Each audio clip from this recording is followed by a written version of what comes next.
Hi YouTube. So, let's talk.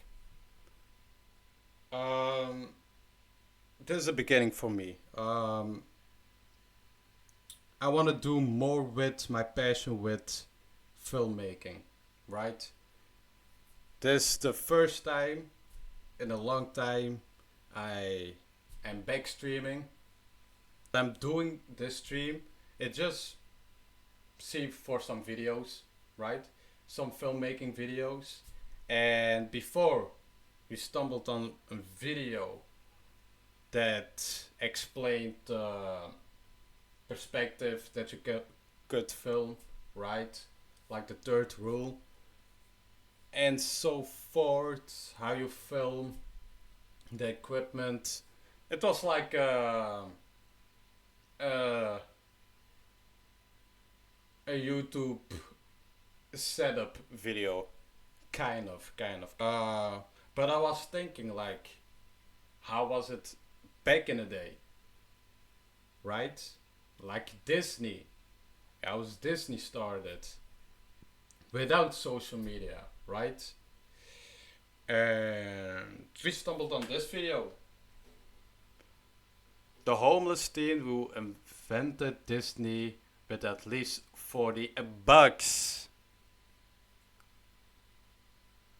Been there and I guess being there. This video is sponsored by Keeps.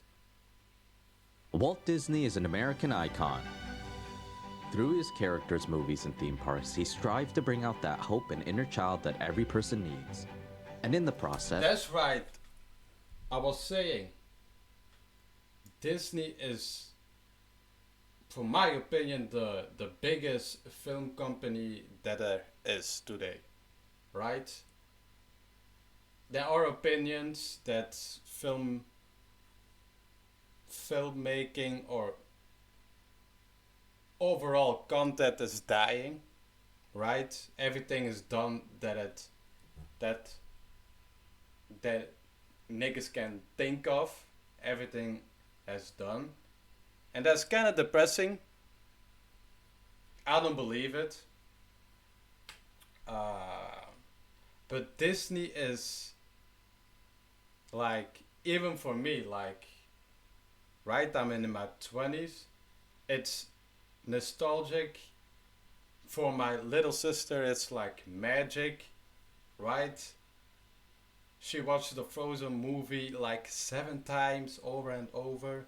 Then magic is crazy to build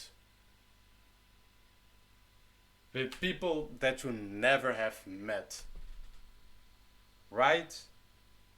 That's just crazy to me, and yeah. He built one of the most successful and powerful companies in the world, worth an estimated $130 billion. But before he was anywhere close to achieving success, he was homeless and only had $40 in his pocket.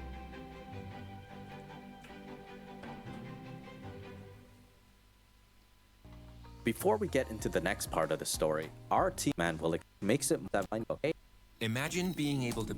That's insane. An ad and an ad. Nigga, relax.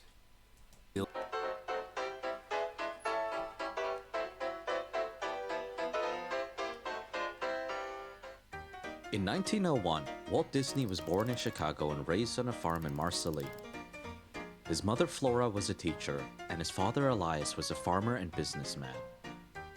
Elias started many ventures but failed at each of them, forcing him to become a carpenter. When the Disney family grew to 7, the pressure to make ends meet took a toll on Elias.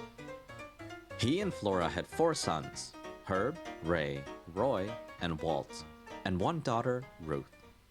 Elias became cold and even violent toward his children. It became so unbearable that Herb and Ray secretly ran away. The loss of 2 sons marked the start of a string of bad luck for the Disney family. Elias caught typhoid and then pneumonia. As he recovered, Roy took on the burden of taking care of the farm. Oh, typhoid and pneumonia? As he recovered, Roy took on the burden of taking care of the farm, but the work was too difficult for him, let alone any 16-year-old. So Flora urged Elias to sell the farm. He resisted but eventually caved and moved the family to Kansas City. Soon after, Walt's sister Ruth became bedridden with the measles. To keep her entertained, Walt drew a series of figures that appeared to move when the papers were flipped. It was his first attempt at animation and one of the rare moments where he could play. Unlike most 9-year-olds who spent time outdoors running and laughing, Walt had little time to play, his days passing by with drudgery. After moving to Kansas City, Elias bought a newspaper business and forced Walt to make deliveries before dawn. He refused to pay Walt for all his work, so Walt took up odd jobs, selling newspapers, delivering drugstore prescriptions, and sweeping floors. It wasn't long until Walt's teachers How old was he? Like, he's jumping like 16, 9. Like, how old? I guess 16. became concerned. They complained that he often fell asleep in class, and when he was awake, he had trouble paying attention. It didn't help that he was more interested in things outside his lessons. Walt was engrossed with drawing cartoons and reading stories about success and adventures. He also became enthralled by entertainment, which he discovered through his classmate Walt Pfeiffer. When Pfeiffer caught the mumps, Walt visited him at home since he was immune from having it in the past. The Pfeiffer family welcomed Walt and introduced him to the world of entertainment through motion pictures and vaudeville shows, which featured musical and magic acts, acrobatic and comedy routines. Afterward, Walt and Pfeiffer started going to the theaters. Walt kept it a secret from his father, who considered entertainment a waste of time. But eventually, he didn't need to. Like their older brothers Herb and Ray, Walt's third brother Roy found their father's cold and violent tendencies unbearable and secretly ran away. The loss of 3 brothers forced Walt to take on more responsibilities.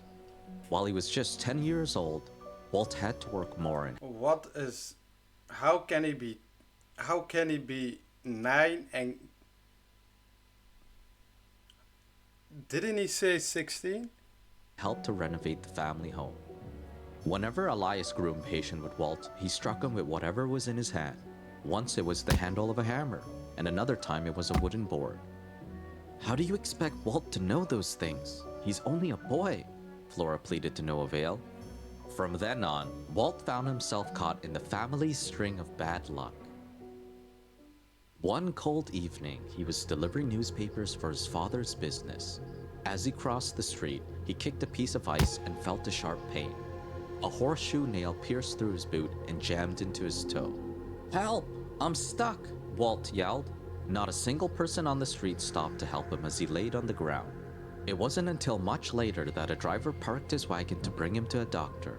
"Kid, I've got nothing to give you for the pain. You'll just have to hang on," the doctor warned before removing the nail with pliers. It took 2 whole weeks for Walt to recover from his injury. Being free from work on bed rest for so long encouraged the 14-year-old to think about his future. He doubted that he could 14? obtain a prestigious job like a doctor. Is this... I don't believe this video. Is it me?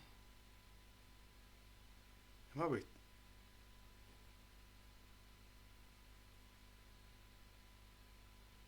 Is an example of the profound odds placed against dreamers.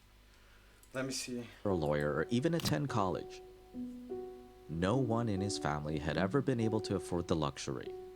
Walt decided to think about what he was most passionate about. It was clear that it was drawing. It had always been his solace during difficult times. He enjoyed how his cartoons brought joy and laughter to those around him. At that moment, Walt decided to become a cartoonist. Unbeknownst to him, pursuing his passion would lead to building one of the biggest companies in the world.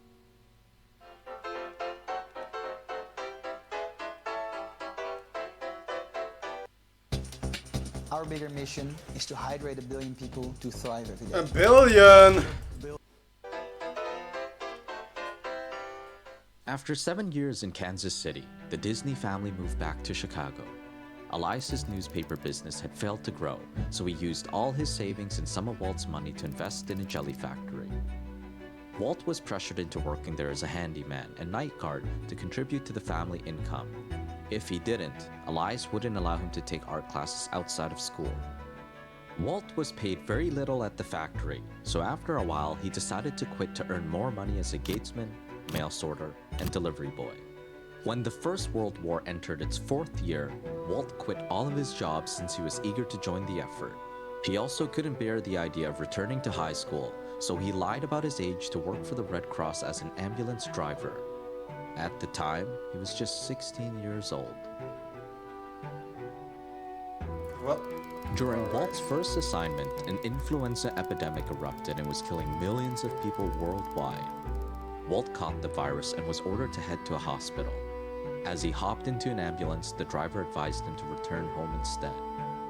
"You'll never come out of a hospital alive," he warned. Walt heeded his warning. Walt's mother nursed both him and his sister through days of high fevers and delirium, and while she also ended up catching the virus, she continued caring for both of them until they fully recovered. Later, Walt discovered that 2 of his close friends were taken to the hospital after getting infected. The next day, both of them had passed away.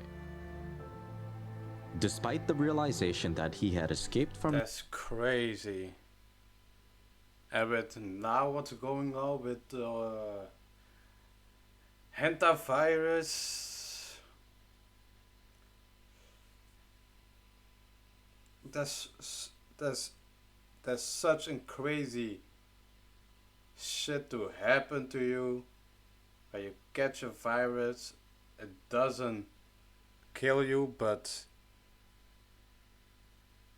kills your G's.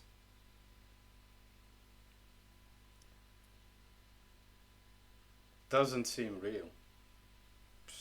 the same fate. Walt continued working for the Red Cross and was sent to France. When the war ended, Walt returned home and refused to return to high school. Elias accepted his decision and offered him a job at the factory for a fair Now, he's still 16, right? salary. "Dad, I don't want that kind of job," Walt insisted. "Then what do you want to do, Walter?" Elias asked. "I want to be an artist." "How do you expect to make a living as an artist?" "I don't know," Walt admitted. After Walt's experience in France, one thing was certain. He needed to forge his own path. Against his father's wishes, Walt packed all his belongings and boarded a train for Kansas City. His brother Roy and some of his childhood friends were there, and Walt was certain that he could become a cartoonist for the Kansas City Star. Once Walt got settled, he headed to the Kansas City Star's office. An HR employee curtly informed him that there were no openings for a cartoonist. Walt decided to come up with a new plan to get his foot in the door. He noticed that there was an opening for a copy boy and asked... Okay. So... Life was happening to him, right? With his family and going to the military. And then he had a lock-in moment and he went to apply for a job for a cartoonist, and they denied him, right? Okay, I'm following. Okay. Let's see. up with a new plan to get his foot in the door. He noticed that there was an opening for a copy boy and asked if he could apply. The HR employee insisted Walt find a job in transportation instead, since he previously worked as an ambulance driver. Afterward, Walt decided to try his luck at the Kansas City Journal. Once again, he was told there were no openings and asked if he could apply. What was it? The HR employee insisted Walt find a job in transportation instead, since he previously worked as an ambulance driver. Afterward, Walt decided to try his luck at the Kansas City Journal. Once again, he was told there were no openings for a cartoonist. When Walt confided in Roy about his struggles, Roy urged him to do something more practical. Walt refused to give up. Later, Roy complained to his colleague about Walt's stubbornness. His colleague suggested that Walt apply to an art studio that was looking for an apprentice. Roy immediately told Walt, who rushed over to the studio to apply. The owners were impressed with his eagerness and offered him the job. At the studio, Walt met a man. What can I learn from that?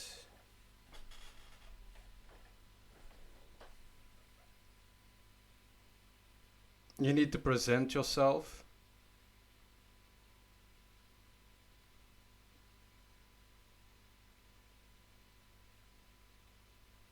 But the thing is, he had the skills already, right?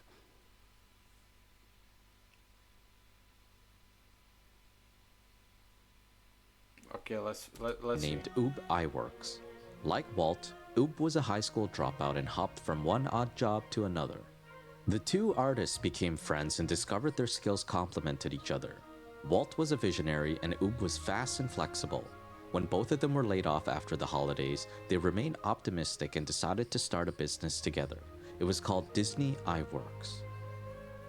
Disney Iworks only lasted for 1 month. The But they starting a business together. The starting a business is a big shit. Like, but I get it. He doesn't gonna explain it, but he found this nigga, and he started the company.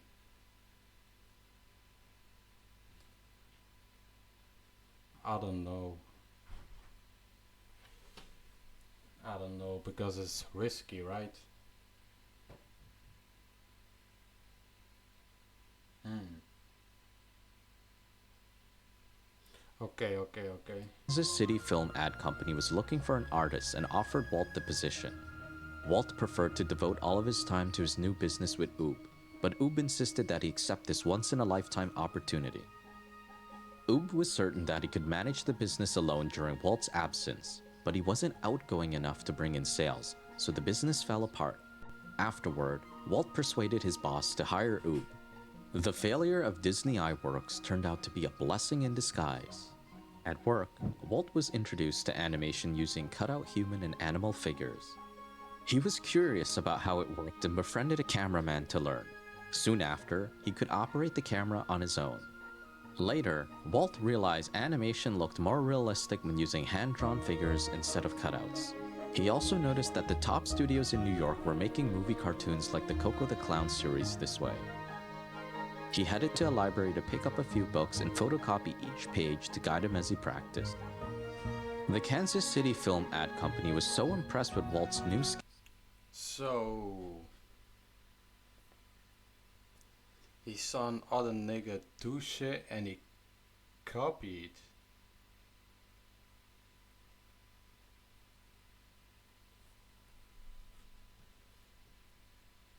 Damn.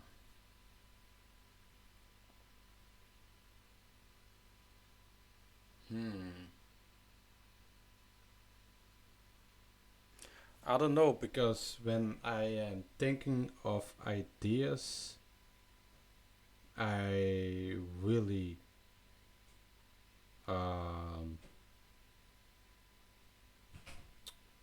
I really believe that uh, my ideas are great, right?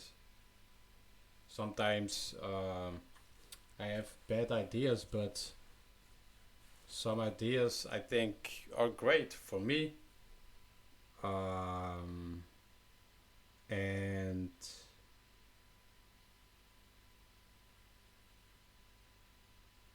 when I see something, when someone does something great, it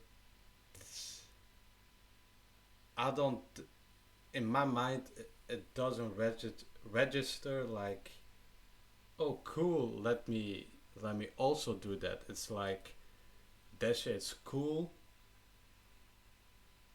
I am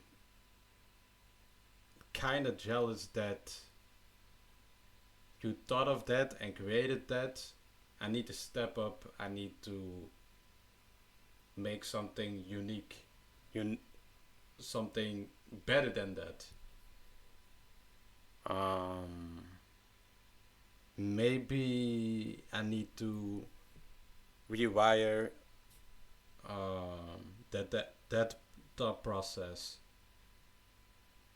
Maybe I can copy some things from online when I find it dope. Maybe. deal that they asked him to produce animations using hand-drawn cartoons for their clients. Walt was thrilled but eager to experiment beyond the material given to him by the company's copywriters, so he borrowed the company's camera, created a makeshift studio in his garage, and started making his own cartoons. After completing 300 feet of film, Walt felt confident enough to show his cartoons to the manager of the Newman Theater Company. The manager was impressed and agreed to feature Walt's cartoons. They became so Walt felt confident enough to show his cartoons to the manager of the Newman Theater Company. The manager was impressed and agreed to feature Walt's cartoons. They became so popular that Walt quit his job and started a new business called Laugh-O-Gram Films. To differentiate Laugh-O-Gram from other studios, Walt decided to focus on something new. A series of animated cartoons based on traditional fairy tales. He pitched the ideas to investors and raised enough money to rent out an office and poach Oob and 5 other. I knew it.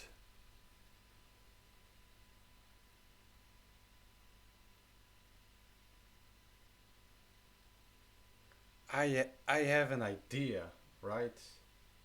Not an idea, or maybe an idea. Like, he started with exactly like he said, like with the princesses. But I don't understand why companies are not trying like the other tales, like Robin Hood or King Arthur, right? Other animators. Soon after, Like everyone knows the story, why not? he signed a deal with pictorial clubs to produce 6 fairy tale cartoons. While Walt and his team were able to complete all 6 cartoons that same year after sending them to pictorial clubs, no money came in. Pictorial clubs went bankrupt. Oh shit. So he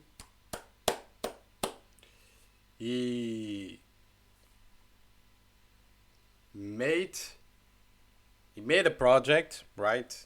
And he presented it, and the niggas found it great. It got a little bit of traction. The niggas got corrupt.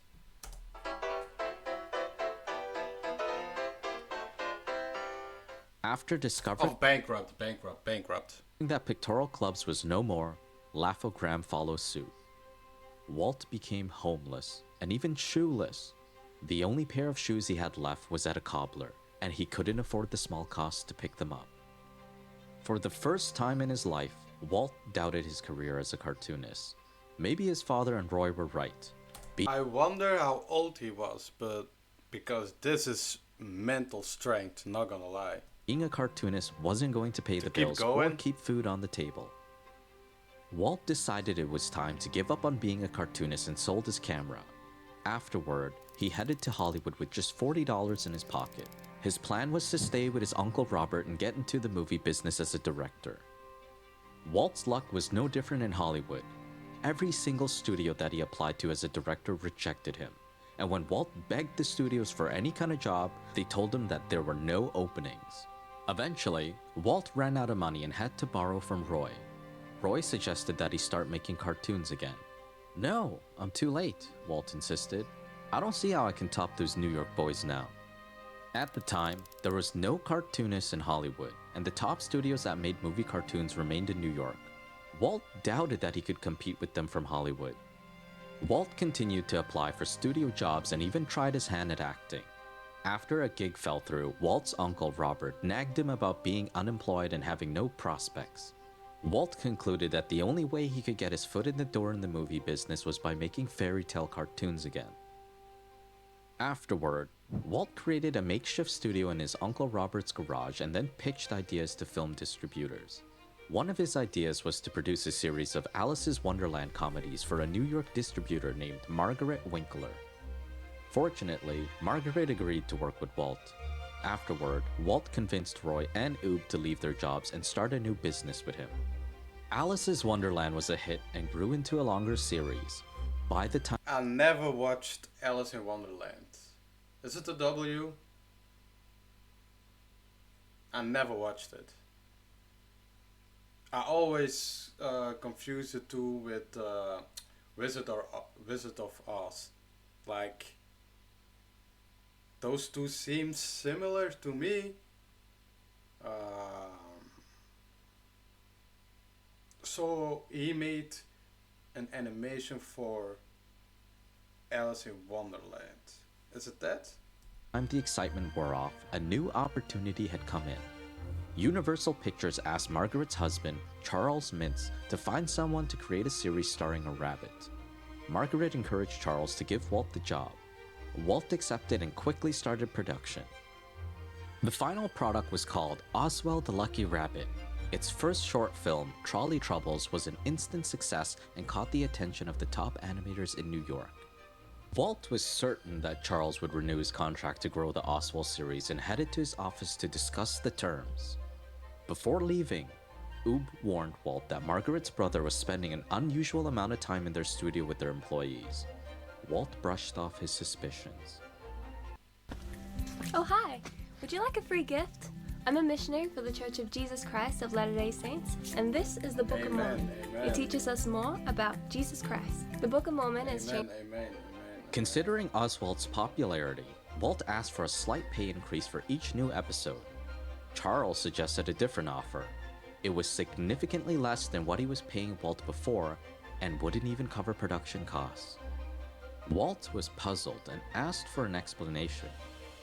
Either you come with me at my price, or I'll take your team away from you, Charles insisted. I have your employees signed up. While Walt froze in disbelief, Charles pressed them for an answer. Walt turned him down and vowed to own every character he created.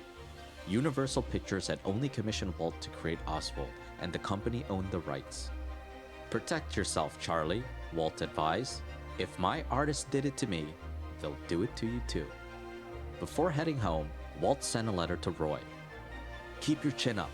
We will be able to laugh last. That's the best laugh of all. When Walt returned to his studio, he wasted no time in creating a new character.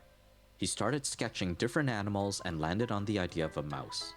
Oob took over and started drawing a caricature of a mouse instead of a real one, since animation required efficiency. The fewer lines, the better. The final product was a mouse with a round belly and skinny arms wearing 2-button shorts, the style worn by young men at the time. In spite of Walt's success with Oswald, he had trouble finding a distributor for his first animated short film, Steamboat Willie, featuring Mickey Mouse. A show business veteran named Harry Reichenbach explained to Walt why distributors were turning. Sorry if I'm not speaking.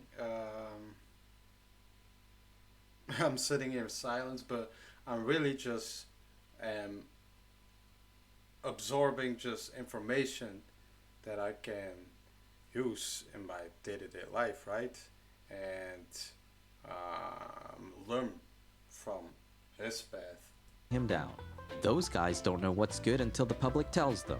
What I'm learning now is how to make connection, because if he not had his buddies, like, it could have been a different story. Harry suggested that Walt play Steamboat Willie in a Broadway theater. Walt was scared that it would make it harder to release to a distributor, but Harry convinced him it would do the opposite.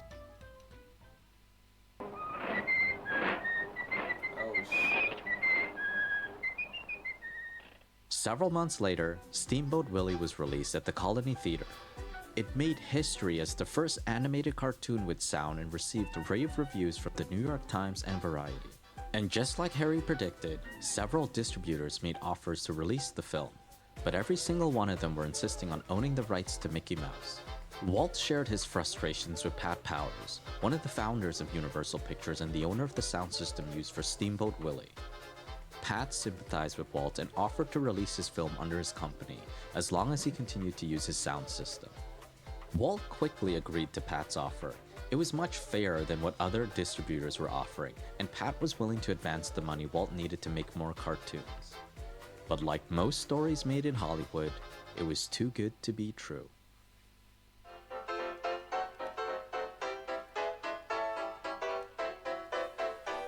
Damn, I wonder how old he is. After Walt signed a deal with Pat, Mickey Mouse became a national sensation in the US.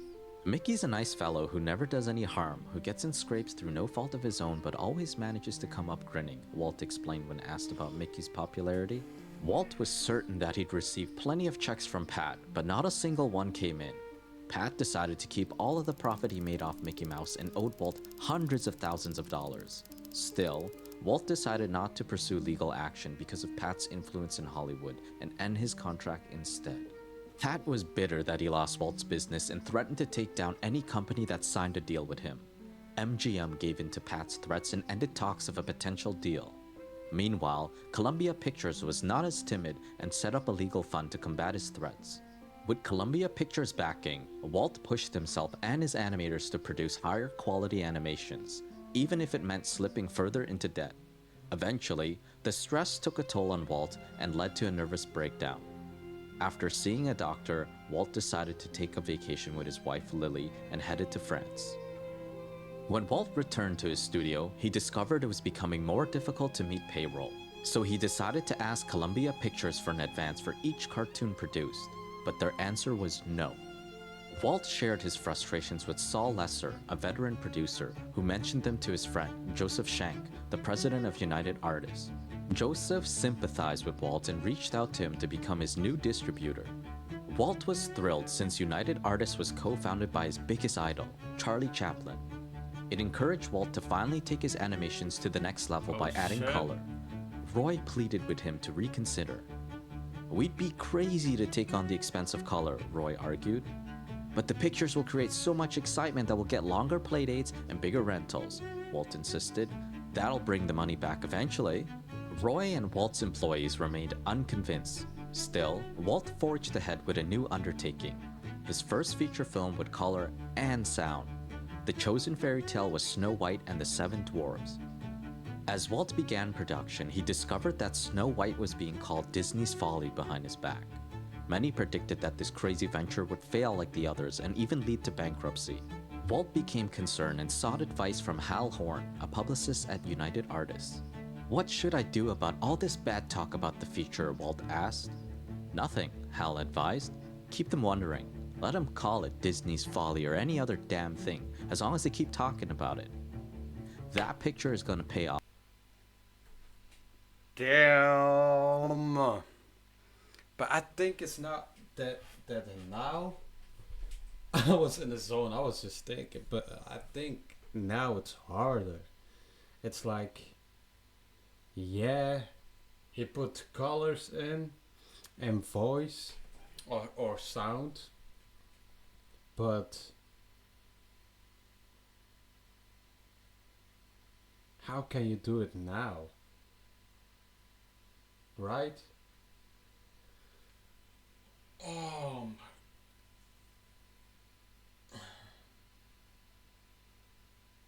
See, and that's what I be thinking, and sometimes I cannot sleep because I'm really thinking or overthinking, like I'm supposed to get the answers when I'm trying to sleep. But damn,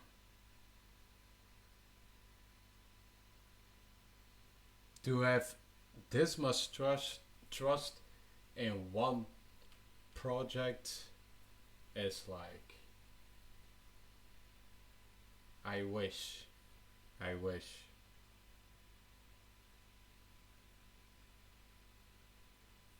And his buddy, he's a W man's, not gonna lie, all the way through. And he also said like, the bullshit was too much for him, so he went to France with his wife, so he's older now. W wife also, like, sticking with him to that shit. But that's a life shit. Now I'm talking about the art and the journey, and that's crazy.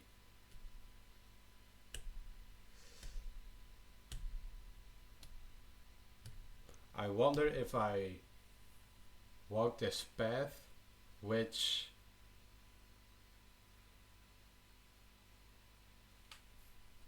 piece or content or project will be that for me.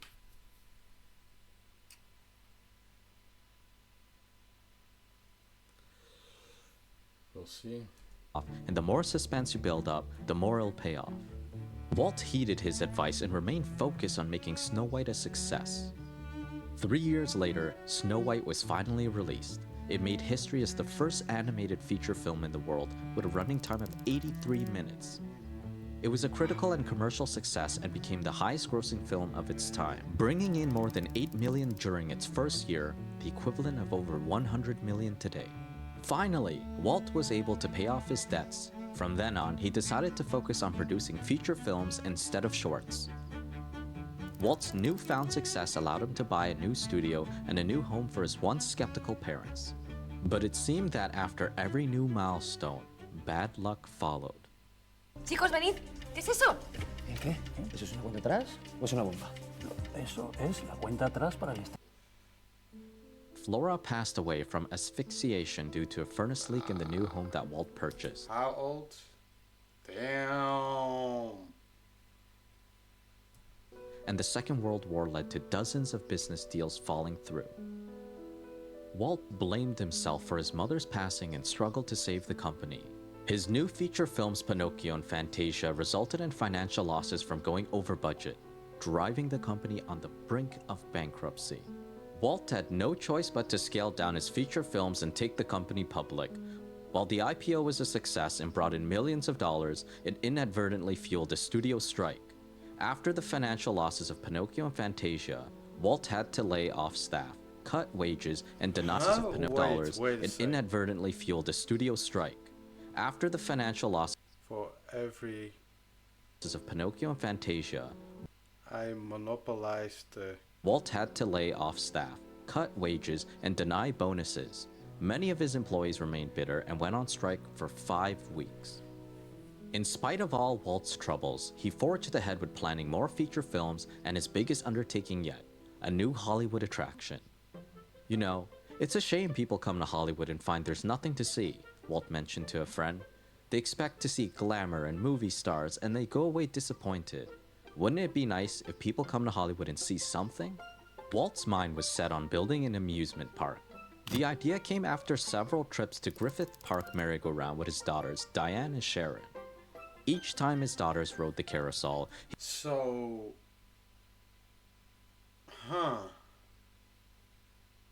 So, would you guys say that the amusing park has an effect on the nostalgia and the magic around Disney? Not gonna lie, the only two I only went to Italy 2 times and to my origin country 2 times. That's it. So never went to Disneyland, and I felt the magic not only about the movies but the show Disney. Like, finish a verb. Like what? he saw the same pattern. The parents were bored, the operators were cheerless and unfriendly, and the But I wonder in this time,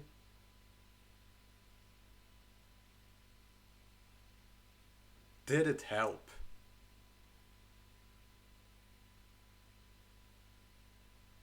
Because this is not the only amusing park, I guess, there is in America that is from a big company. Like Universal Universal has an amusing park, so, and I don't think the amusing park has any effect on the movies that Universal put out, so. grounds were dirty and littered. Roy opposed his idea, reminding him that the company was in debt. If he wanted to continue with his plans, he would have to finance it alone. Walt remained determined and borrowed on his one thing I notice about Walt is that he is stubborn and a big risk taker. Like, the nigga's already in debt, right? And the employees are like raging, like his animations, pitchforks, right? And this nigga is going to build a fucking amusement park.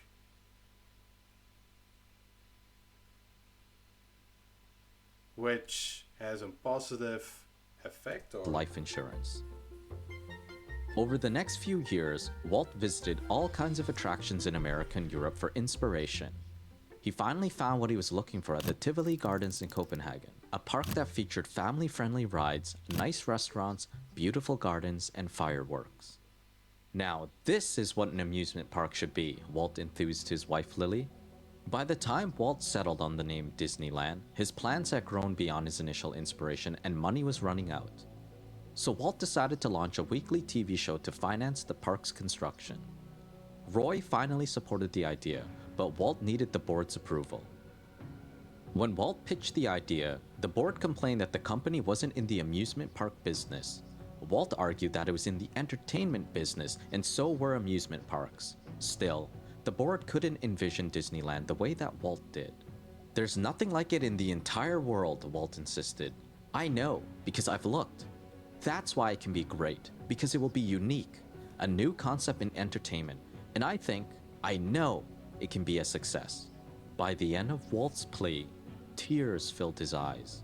The board was not only moved by his display of passion, but finally convinced, gave Walt their approval. After being given the green light, Walt signed a deal with ABC. They agreed to invest in his amusement park and guaranteed loans in exchange for a TV series with hour-long episodes called Disneyland, showcasing feature and short films and documentaries. Walt was thrilled but held back on celebrating. He received backlash for his new plan since TV was a new medium, and theater owners feared that it would affect their business. They even threatened to boycott the product of any collaborating studio. Walt insisted TV would encourage a broader audience to watch movies in theaters and forged ahead with his plans. 2 years. That's so crazy. But do you think this always happen? A new company comes in and the biggest company are scared and like bitching about it and like backstabbing. Like how is Universal gonna say to Columbia, don't fuck with this company? That's really salty. Like, mind your business. How are you gonna say how another company should run, and you? Well, I don't know. Later, Disneyland finally opened in Anaheim, California. The media called its first day a failure. Thousands of scammers created counterfeit tickets, rides broke down, restaurants ran out of food, and a gas leak was detected in one area. But like always, Walt remained undeterred and turned things around by making operational changes and inviting the press to return. Within 1 year, over 3 million people visited Disneyland, and the ABC series became the highest-rated TV show. Finally, after 3 whole decades in Hollywood, Walt achieved financial stability. In an interview, Walt shared his thoughts on the secret to success. This special secret, it seems to me, can be summarized in 4 C's. They are curiosity, confidence, courage, and constancy. And the greatest of these is confidence. When you believe a thing, believe it all the way, implicitly and unquestionably. Today, Disneyland is... Whoa, okay. This special secret, it seems to me, can be summarized in 4 C's. They are curiosity, confidence, courage, and constancy. And the greatest of these is confidence. When you believe a thing, believe it all the way, implicitly and unquestionably. Today, Disneyland is called the happiest place on earth, and Walt Disney is one of the most successful and powerful companies Happiest place on earth, that's in the world, worth an estimated $130 billion. This is the story of how a high school dropout who was once homeless became an American icon by pursuing his passion. For more inspiring stories and advice from today,